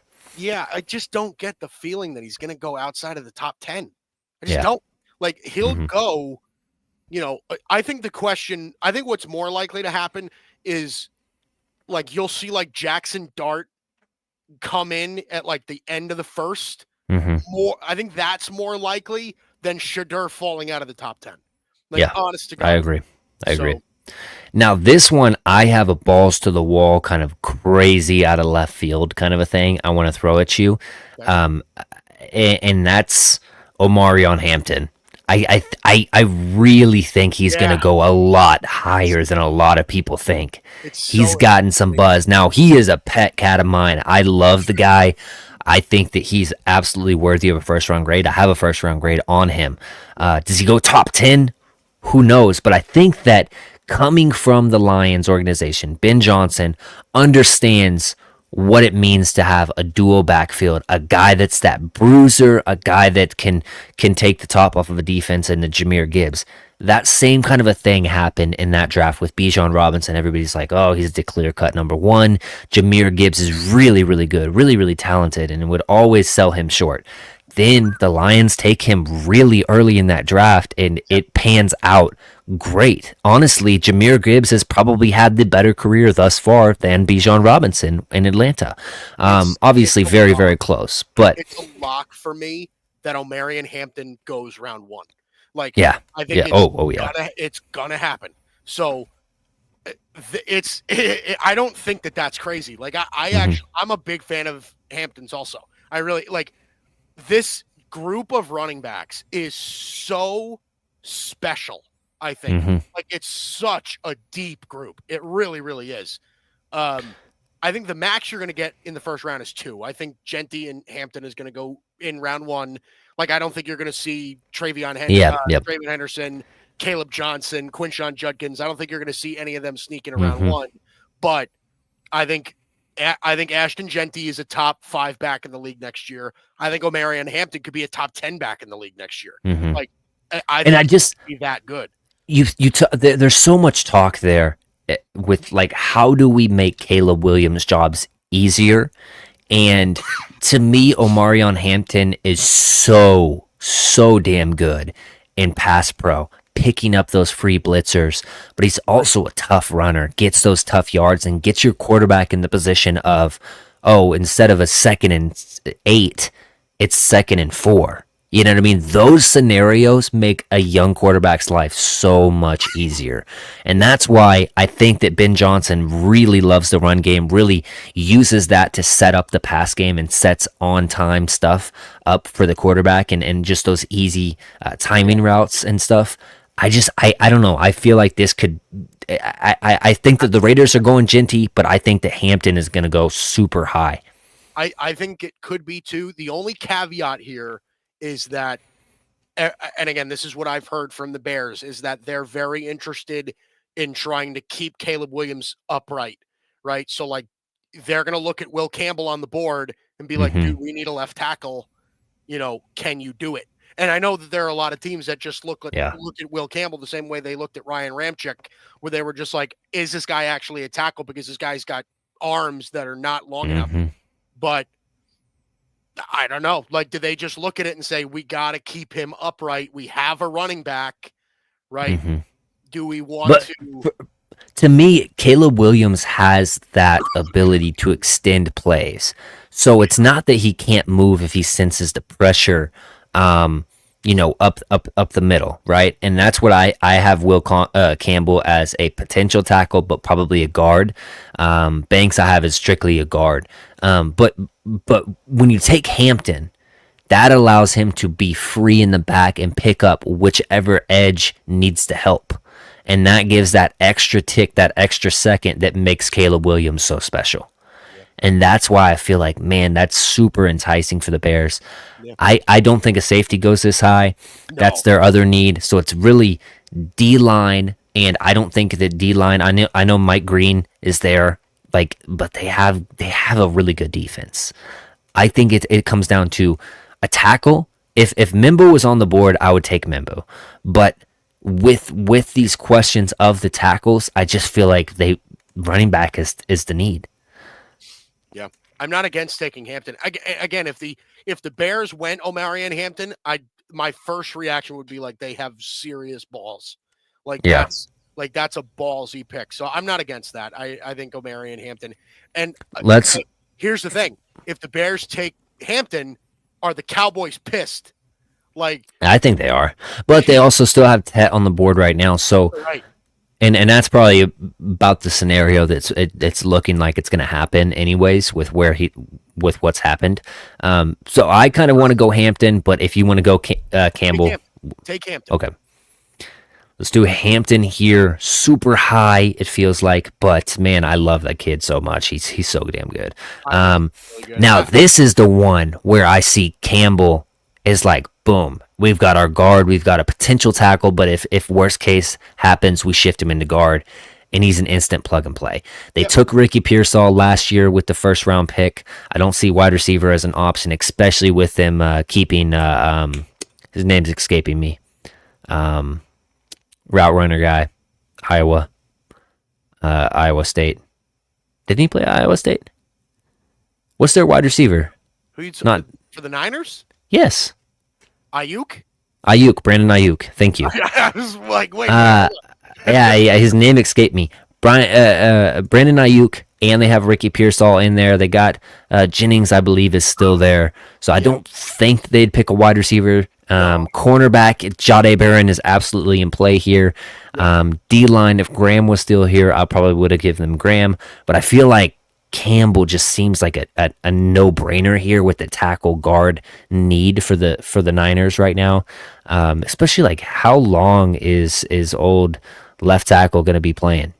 Trent Williams, you know what I mean? Trent Williams, yeah. They can use it. Will Campbell's a great fit because you could plug him in pretty much wherever you need him, right? Like, if you want him to play guard, he can play guard. If you want him to play tackle, like, you can play him over Colton McKivitz if you really want to, you know what I mean? So like, this is not, out of the question here. I think Will Campbell is a great pick here.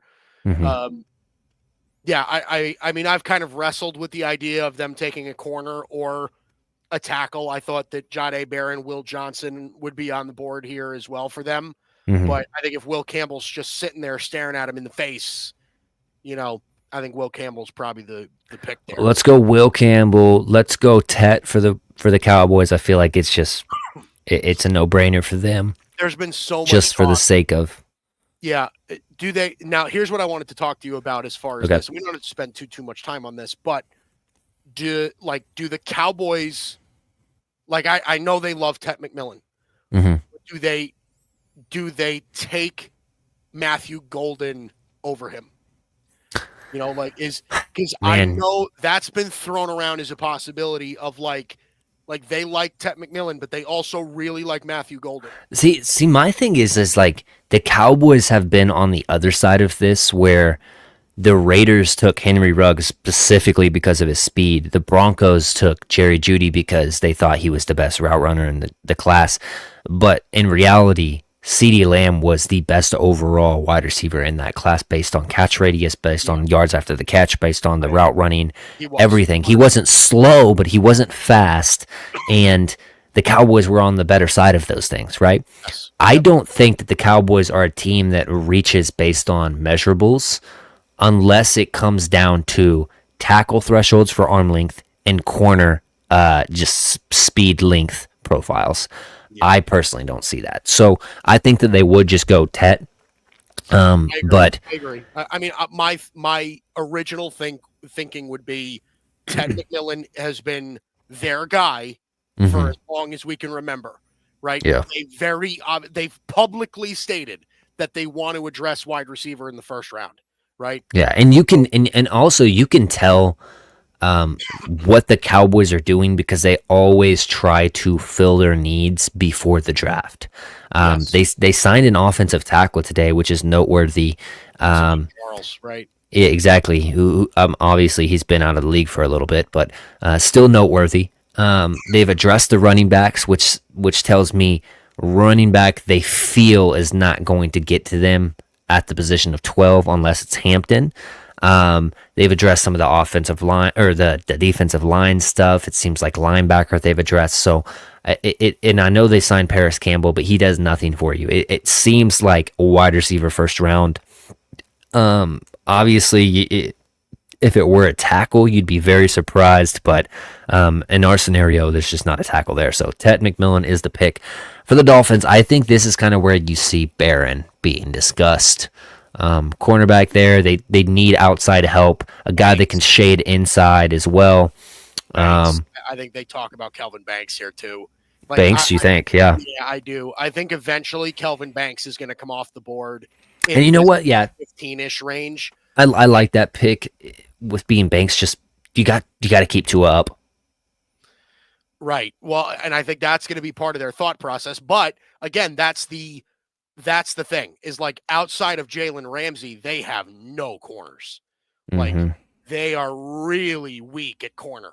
So Jahdae Barron is staring at him in the face, right? Will Johnson is staring at him in the face.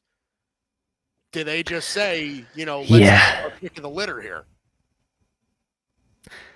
Yeah, I personally would go Barron over Will Johnson. And I think he kind of fits with the Dolphins a little bit better, anyways. Yeah. So I'm let's just go Barron for the sake of seems like they have him 8 spots ahead or 6 spots ahead the rankings. So we'll just keep it at that. Barron to the Dolphins. The Colts are an interesting team because this kind of seems like Tyler Warren's spot. Right. So if it's not Tyler Warren's, because they've done a lot of work on Tyler Warren too. If the Colts can't get their hand on Tyler Warren, do they then go for Colston Loveland? Right? Yeah. And yep. That's kind of where I was going. I kind of think the answer is yes. Like I almost feel as if tight end is the thing they want to address first, which is kind of weird because it's not like a super premium position. Yeah, and you're not going to be able to come back in the second round and get Loveland. He's a first round guy. You've got to pick him where. Yeah, exactly. So I actually kind of like that for the Colts. Picking Loveland. Warren's already off the board to the Jets, I believe, is where we took him. So, yeah, let's just go Loveland for the sake of continuing on. This is dog-eared right now for me as an edge. Mike Green is on the board still. Yeah. Yeah, I think this is Mike Green. I've heard so much tying Mike Green to the Atlanta Falcons. I think that's – if Mike Green is there, the Falcons are going to take him. That's how I feel about it almost. Okay, let's pick him there. Cardinals, I feel like this is where it's kind of. I think this is an edge too. Like I kind Banks of though. I mean, they need to address that offensive line. Yeah. So they drafted Paris Johnson a couple of years ago. Who hasn't worked out though? Right. So they're rolling with Paris Johnson and Jonah Williams. Or not Paris. I'm thinking of Zion, who hasn't for the tech. Or I think, yeah. So he's been all right though. Paris, yeah. So they could take Banks and throw him at guard, right? Yeah. Like I think they like Isaiah Adams, but I mean, I don't know. I mean, they could take a guard. They could absolutely take a guard. I know that they just brought in Calais Campbell. They just signed Dalvin Tomlinson. Mm-hmm. You know, I just still get the feeling that they want to go edge, right? Like you're looking at Shamar Stewart and Jalen Walker and these guys, and you know, like I get the feeling that that's the direction they want to go to. That's what I've heard, but you know, so you're going with edge, you think? that would be my first inclination. Would be that they go edge, but I think Shamar Stewart's going earlier than we think. So, I mean, do we want to? he's also a good fit. I think Shamar Stewart's a good fit in there. Yeah. So I wouldn't be against that. Okay. Remember, this is a draft scenarios based on kind of what we think will happen and has the potential to happen, but not a lot of people are mocking this stuff. Yeah. The Bengals, I think that if Banks is here, I kind of feel like they got to. How are they on the offensive line? Are they so Orlando Brown's going to be their left tackle? That's fine. Mm-hmm. Amarius Mims is going to be their right tackle. So Ted Karras at center, and then they've got some guys at guard. Mm-hmm. So they could take Banks and plug him in at guard and just have him be their everyday guard, and he'll be a Pro Bowl guard. Linebacker 2, and then interior D line. Kenneth Grant wouldn't be a bad pick here either. No.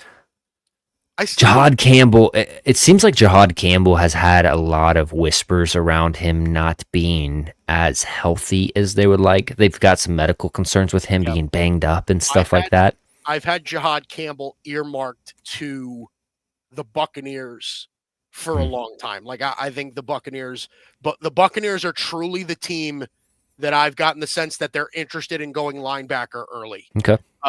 So, and that doesn't mean that the Bengals have to pass on him, but I also think that this could be James Pierce.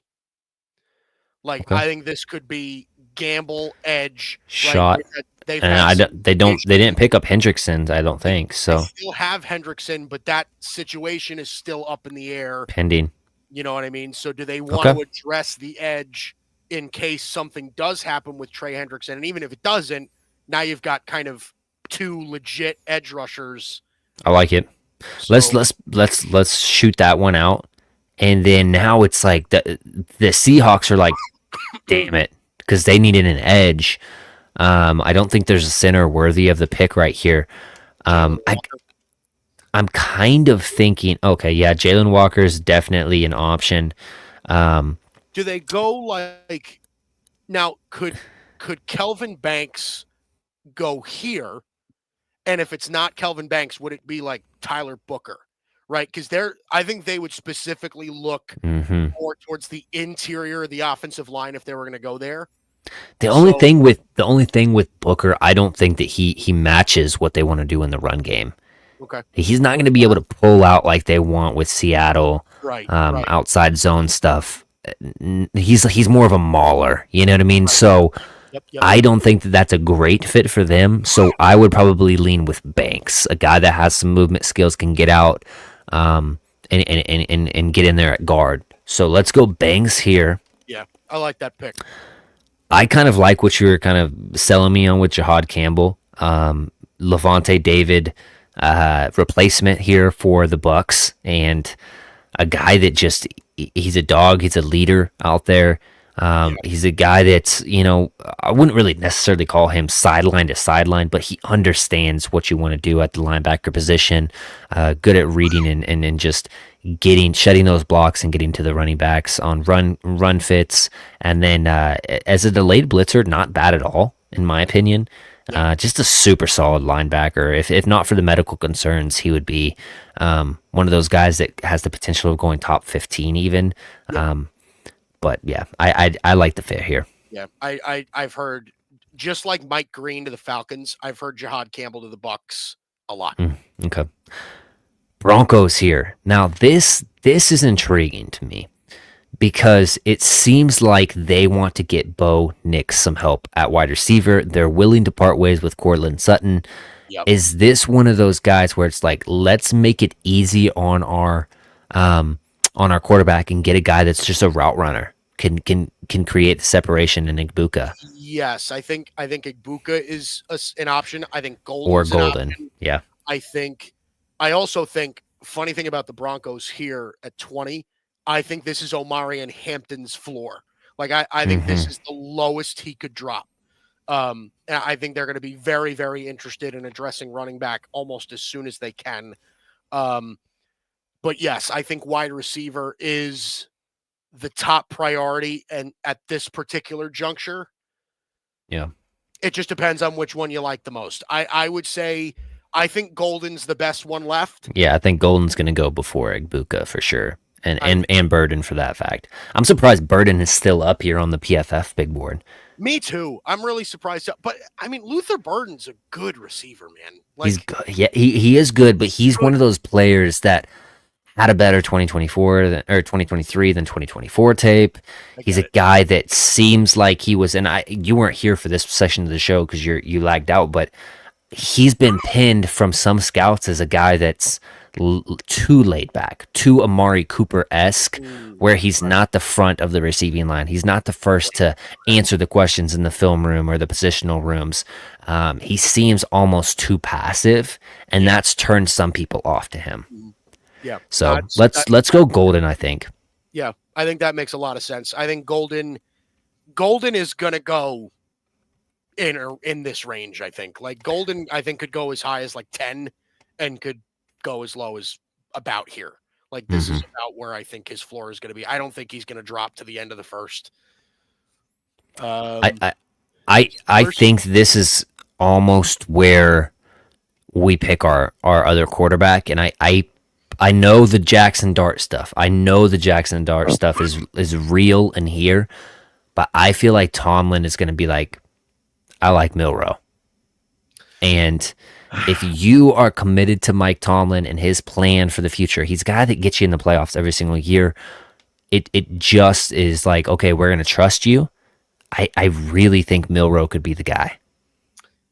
Yeah, it's such an interesting little situation because I really don't think Shadur Sanders is making it here. So, like, yeah, I mean, I think Jackson Dart is the most realistic third quarterback that could go. But I do agree. I think Jalen Milroe is an interesting player that that would be the shock the world pick is if the Steelers took somebody like Jalen Milroe. So that would and it just feel like I get the whole, oh my goodness, this is too high for this player. I get that, but it is not it's not overstated enough where it's like the fifth year option is so much in the back of GM's minds when it comes to quarterbacks. That extra year of low salary cost that you can get a guy that's a potential to have your team as a contender just based on a single position being quarterback is so important. So I think it's Dart or Milroe, whichever one you want to go here, we'll go. I kind of, because here's the thing. If I'm the Steelers, I'm not taking a quarterback. I'm just not. I get you. But because listen, I'm looking at like Will Johnson, and I'm looking at like Kenneth Grant, and I'm like, okay, like I've just got like potential Pro Bowlers here. But if I'm taking a quarterback, because it's the Steelers, I really want to take Milroe. Like I think Milroe. I like it. I've also heard that. I've heard they like him too. Yeah, I've heard that too. So let's go Milroe. We are just the Johnson experiment fun on this show. Oh yeah, the Johnson experiment at wide receiver for the Chargers has hurt them. However, they picked Ladd McConkey last year. Do they go wide receiver again? They've got Luther Burden. They've got Igbuka. Listen, who knows? They need weapons. They certainly do. I think they're hoping that like Colston Loveland falls into their lap. That's what I was going to say. Both the worthy tight ends have already been picked. They're not going to take somebody like Elijah Arroyo or Harold Fannin or anything like that this early. That's a little ridiculous. I don't think that they will take a receiver in round 1. I think they'll eventually take a receiver. I don't think it'll be in round 1. I think this will more than likely be defense. Yep. I mean, I think Jalen Walker is somebody that you could look at here, as you can use him in kind of in a lot of ways. Right?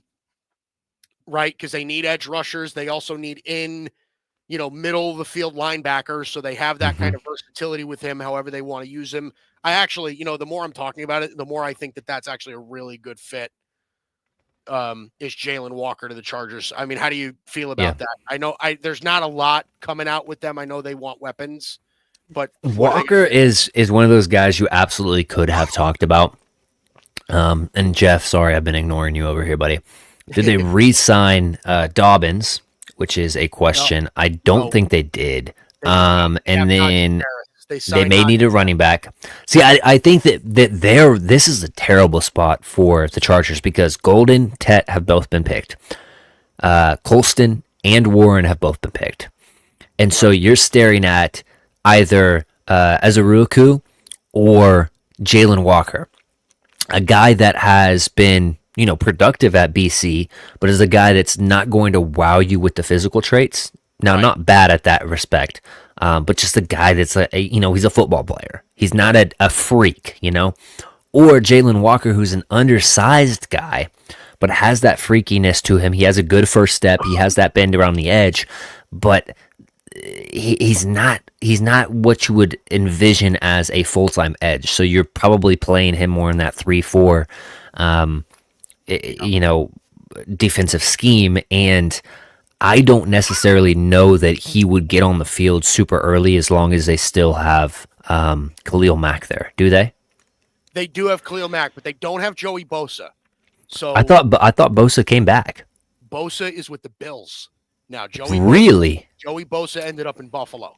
So, see the latest reports I saw on that was they released him and then they're going to re-sign him with a new contract, but I guess that didn't happen. So very interesting. So they're right now looking at on the edge they do have Khalil Mack, and then they're rolling with Tuli Tuipulotu out there on the other end, who I think is, I mean, in my opinion, I think he's just more of a rotational edge rusher than anything else.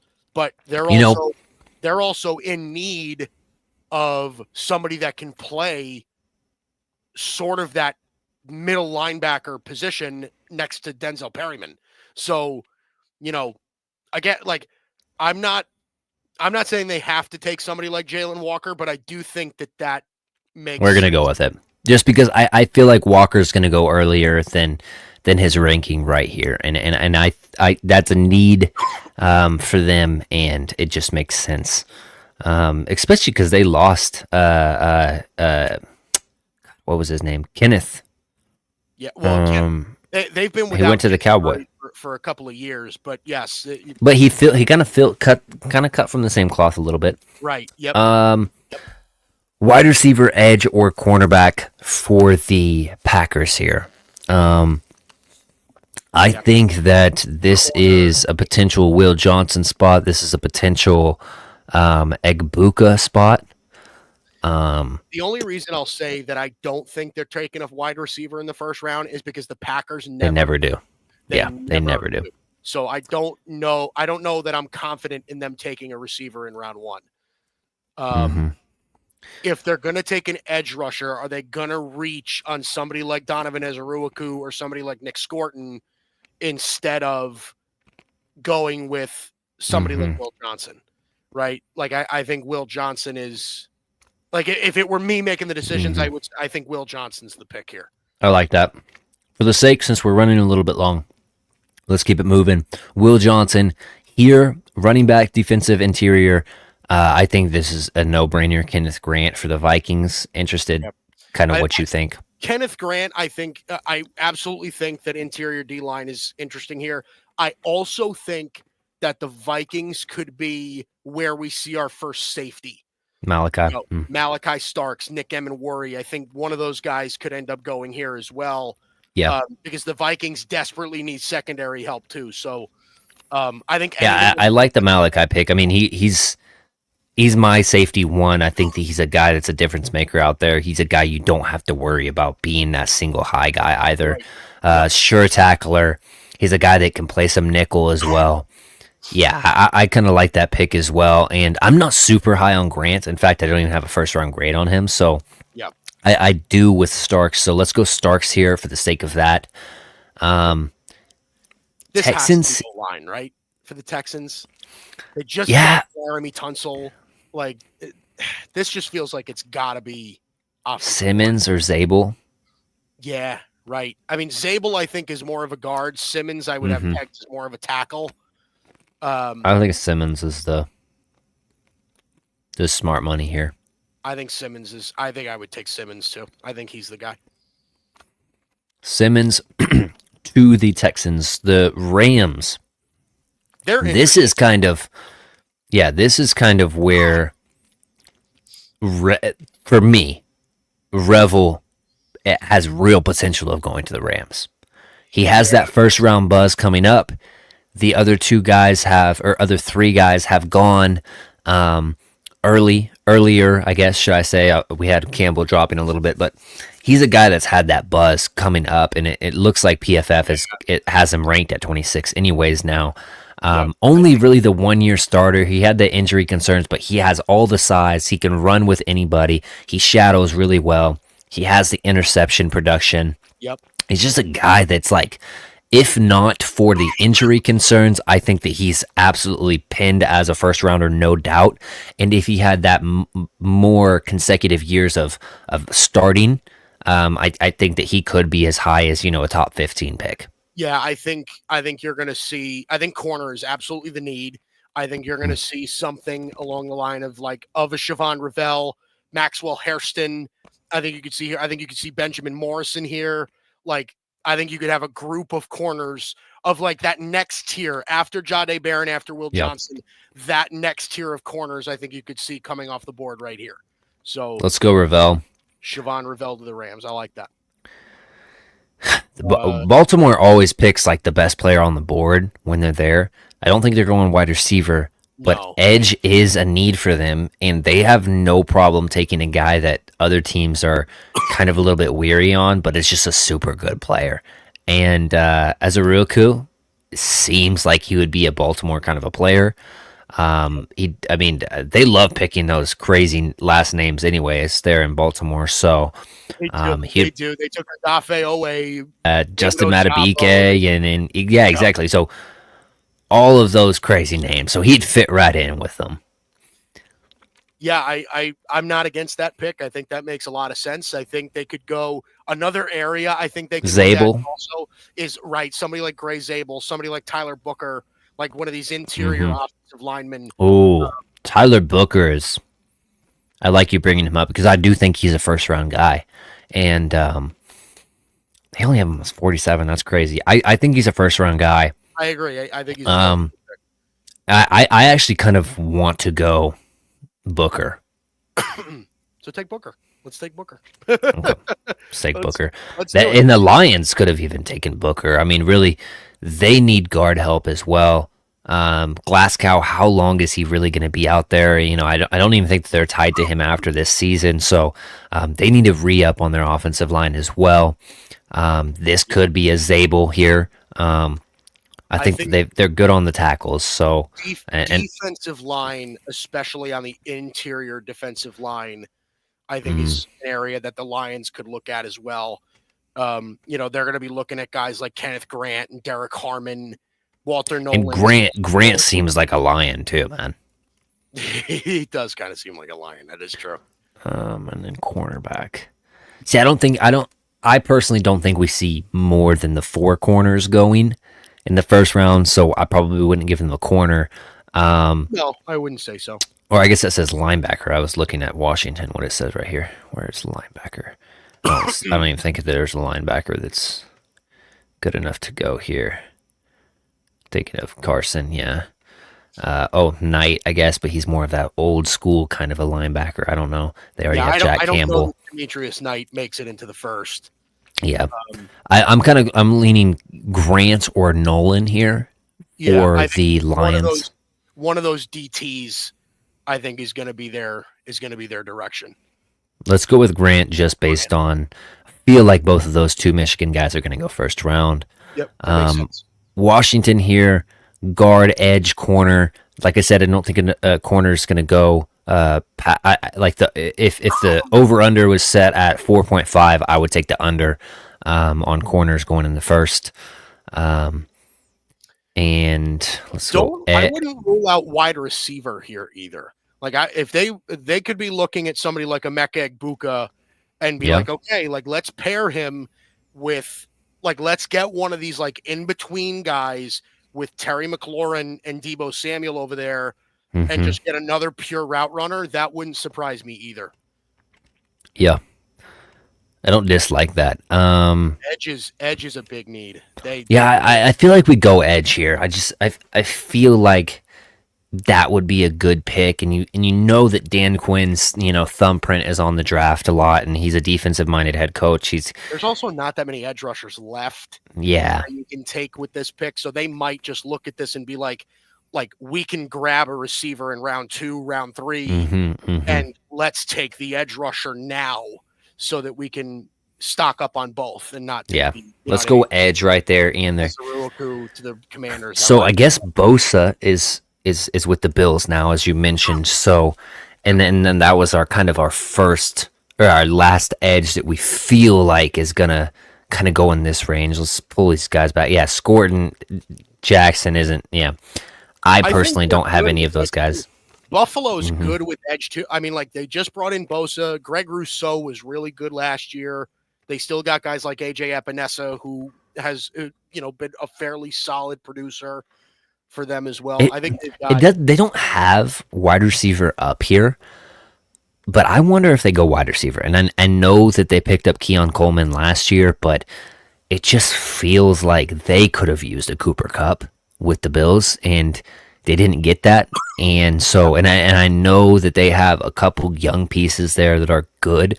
I just don't know that they have a true alpha guy that can really take a game over by himself.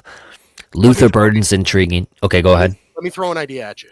What if they took Nick Emmanwori, right? What if they took another safety, right? Because they drafted Cole Bishop in round 2 last year, but they really rolled out Taylor Rapp and DeMar Hamlin at safety last year, and that's true. They couldn't handle plays over the top. So could they use like a ball hawking safety like Nick Emmanwori and just sort of rebuff that area? Mm-hmm. What do you think of that? So I haven't even watched Nick. I've watched Watts. I actually liked Watts quite a bit. So based on what I've seen, I would go Watts here if we want to go safety. But I'll trust you, and we can go with Nick Emmanwori. Hopefully I said that right. But yeah, if you feel like he kind of popped off the page, is he more of a strong? Is he more of a free? Where is he at? I always looked at him as more of a free safety that can just play center field. Okay. And he tested out of the water. Like this guy's a physical freak. Yeah, let's do it then. So, another surprising one that's going to push another really good player down the board. For the Chiefs, I feel like they really want to revamp their offensive line. They can go tackle or guard. I feel like Zabel is the guard if you want to go guard. Yeah. Connor Lee is more of the straight tackle if you want to go tackle. But and he's my guy, but I have him as a mid-second round guy. Yep. I think Gray Zabel is. That's what I was going to say. I think Gray Zabel is such a good player and fit in Kansas. I think Kansas City is screaming with happiness if Gray Zabel makes it to them. I do. And then we're not going to go to the second round. Even though I've clicked it, we've been running a little bit long with the technical difficulties and whatnot. But Eagles are on the clock. You know that they love to go interior offense or defense. Is that the pick here? There's Walter Nolan, Derek Harmon. Both of those guys I think really highly of. You got Trey Amos who can kick in there inside, play that nickel, and then you've got some really good potential. But he can also stick on the boundary, and you can still play white boy, Slim. I forgot his name Oh, on the outside. God, why am I forgetting his damn name? What is it? I think Cooper DeJean. Cooper DeJean. Thank you. It's like you watch so many players, dude, that they all just become a blur after that draft is gone. You're on this draft. You know what I mean? So your rapid recall isn't as well. They need, but yeah, big time. Is there an edge that will go here though? That's the thing. Is like I think they would hope for somebody like Ezeruaku to fall here. Mm-hmm. But that's the thing. It's like, do the Eagles, like, this is where I can kind of see, like, if there's no edge rushers around, are the Eagles the team that trade out of the first for the team that wants to take Jackson Dart or something like that? Now, for the sake of this, we took Milroe with the Steelers. Yeah, right? yeah. But would absolutely could be a potential trading back so that they could take somebody like Nick Scorton, somebody like Jack Sawyer, right? Like something like that a little bit more comfortably in the second. JT Tuimoloau, like, you know what I mean? Like, take one of those players instead. Well, I accidentally pressed Alec Eomanor, apparently for that. I don't think that's going to be the pick. I actually was going to say Luther Burden's intriguing because he's kind of AJ Brown-esque with just a physical nature in his game. He has that yards after the catch ability. Obviously, not quite as good in tracking the ball in the air as AJ Brown, and I think AJ Brown's a much better just overall route runner than Burden is right now. But interesting if they can't pay everybody, and I personally think that you've got to side with Devontae Smith over Brown just based on age. When it comes down to it, and injury history as well. So could they elect to go with a wide receiver, knowing that it's good value, whether they pick Igbuka or Burden? And Igbuka could be a slot demon if that's the case as well there with the Eagles. It wouldn't surprise me also if they took somebody like a guard. Like if they like wanted to take Donovan Jackson or something and fill that right guard position. It wouldn't surprise me if they decided to go somewhere in that respect as well. But yeah, I think wide receiver for them could be a really interesting situation for them as well, right? Because you're right, AJ Brown, Devontae Smith, they have their two. But after that, like, do they feel confident enough that like Jahan Dotson and Johnny Wilson and those guys, like, are they the next, in today's NFL, you got to have a strong group of receivers. So absolutely, somebody like Ibuka or Burden makes sense here. I agree. And with that, sorry, my sister's calling me. Let me put that off to the side. With that being said, that was our first all the way round mock draft. I think we're going to be electing to pick one of the wide receivers there, probably just based on how the board fell for the Eagles. But yeah, that was a fun scenario. I thought we hit on a lot of good things tonight and got some thought process out on what's that one thing that could happen on draft night that spirals and trickles down to the rest of the draft and skews things a lot, and that was the Shadur Sanders thing, not being picked in the top 5 and going to at 9 to the Saints. And then picking Hampton top 10 was another thing that was just massive for how the rest of the draft board fell. So I kind of liked the things that we did tonight, Mike. I think we're going to try to probably get another show in next week just because we're so close to the draft and hammer on some more things. Maybe look at some team needs specifically or something like that. But it was a good show tonight, Mike. If you have anything else left to say, go ahead.